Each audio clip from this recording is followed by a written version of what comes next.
Hey Sleepy Fam, it's Ron again, and today this is going to be a quick demo overview of how the file browser works. In order to get to the file browser, based on which channel you want to load something into, you will choose that channel with the button and then press the title. Right now we have sign.frag loaded, so a generative shape. But if we hit that, we will open the file browser. Each channel can support either fragment shaders like you see here, that allow you to do generative shapes, or you can go to your library folder and then open up a video to load into one of the channels. There's also a useful search, so if you need to find something really specific real quick, you can type in something like tree and then load up the video from that, which is pretty helpful. And then if you open up the label again, you're going to jump right into where that video is in your file system. So as you can see, it's very quick to get to different stuff. The way you make a recording is you'd hit record, you'd hit stop, then you'll see this red bar kind of go across the top. That means we're processing the video in the background, and then once it's done, we're going to be able to assign the channel that we are selected on, the video that we have just recorded. More on that in the full demo, so please check that out if this part is confusing. But for the purposes of this demo, you saw how once you hit record, there's a red loading bar at the top that lets you know when you are done with finalizing that video. When it comes to this file browser interface, you'll notice that on the left there's a checkbox selection, and this top checkbox is the master checkbox. So I can select, as you'll see, everything that is in here. I can also select something, and let's say I've made a recording, I want to rename it, I can hit that, rename the file with the on-screen keyword, hit go, rename that. And in the background, if there's any presets or anything in your default preset folder that references that video, that'll actually be updated. Right now I don't have any presets on this demo unit, so it's not going to do anything there. This happens in the background, so not much for you to do there, except to know that if you do rename something, don't freak out. It should remake your preset and rewrite it so that the correct references are made. Okay, so we want to load some stuff into Hypno. In order to load stuff into the channels, you basically have to have the videos decoded in order so that we get maximum performance out of the Hypno. So if we go into something like Grayscapes here, you'll see that I have some of these videos are bringing up thumbnails, like this one. Some of them are not, because this video is not decoded yet. So when you bring a bunch of new compressed MP4s into here, it's going to look like this. What you're going to want to do is you're going to want to select the ones that you want to decode, or select all using the master checkbox and hit decode. Once you confirm, you'll start to see this loading bar at the top again. Right now it's blue instead of red to show you that we're doing a different operation. And you'll see it'll kind of run from the top left corner into the right. I hope that's visible on camera. It's way much more visible in person. And when that bar disappears, that means we are ready. So now you'll see that these three videos that we have selected are now decoded. If I don't want those videos anymore, I can delete them. But because we have this idea of we might have the decoded video, we might have the encoded video, which is that MP4, which is much smaller, but loading it is not going to be as fast. When we hit delete, we actually get a few options of which files you want to delete. You can either delete everything by hitting both, or you can hit only delete the decoded ones or only the decoded videos.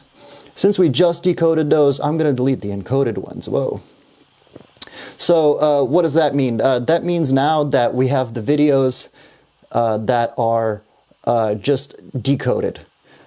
So if we want, once again, to have the compressed one, we can hit encode. We'll see the loading bar again. Once the loading bar goes away, cool, we're done encoding. If you export, this encoding is going to be done in the background automatically.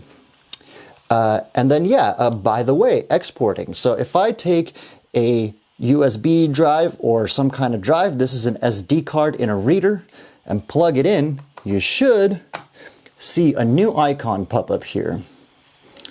So if we want to say export this video, we got this one. I'm gonna select that, gonna hit move.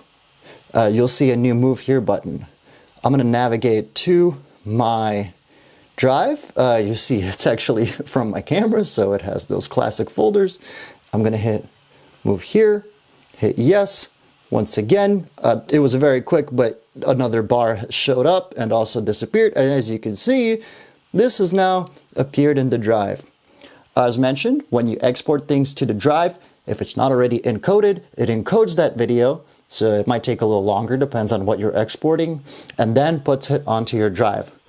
Otherwise, the decoded videos, they're kind of large. So in order to save space, I do that for any of the exports.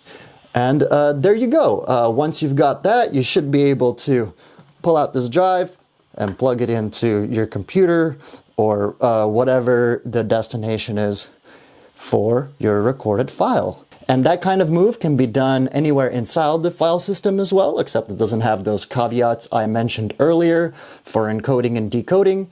If you have both encoded and decoding and wanted to move that, let's say, from library into recordings or from recordings into library, it's the same process. You select the video that you want to move, you hit move here, approve, you'll see the little bar, and there you have it.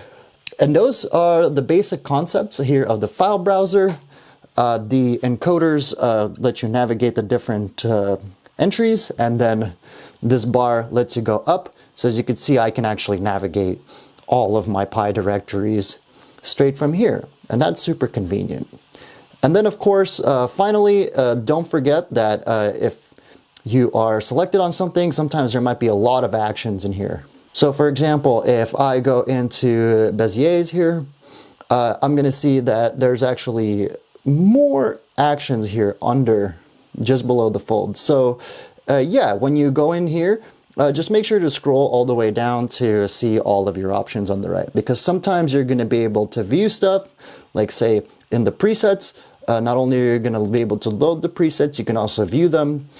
Similarly on the shaders, we can load them, or we can move them and delete them, or we can even just view what this text file is. There you have it. That's a quick overview of the file browser. It's going to be hopefully getting better and better as time goes on. As you can imagine, this is a surprisingly complex thing to program, and essentially a subsystem of like a full-on operating system designed specifically so that you can organize and move and arrange all the videos in the correct folders and make everything look and organize the way you want. Because the idea here is that because we have this SSD drive slot on the back, we can load a ton of videos onto this, especially if we upgrade the drive to something like a terabyte drive. And then, you know, the file management becomes essential, because if you're trying to manage a terabyte of videos for your show, you're going to need those file functions. And that's all I got for the file browser. So thank you for listening, and stay sleepy, my friends.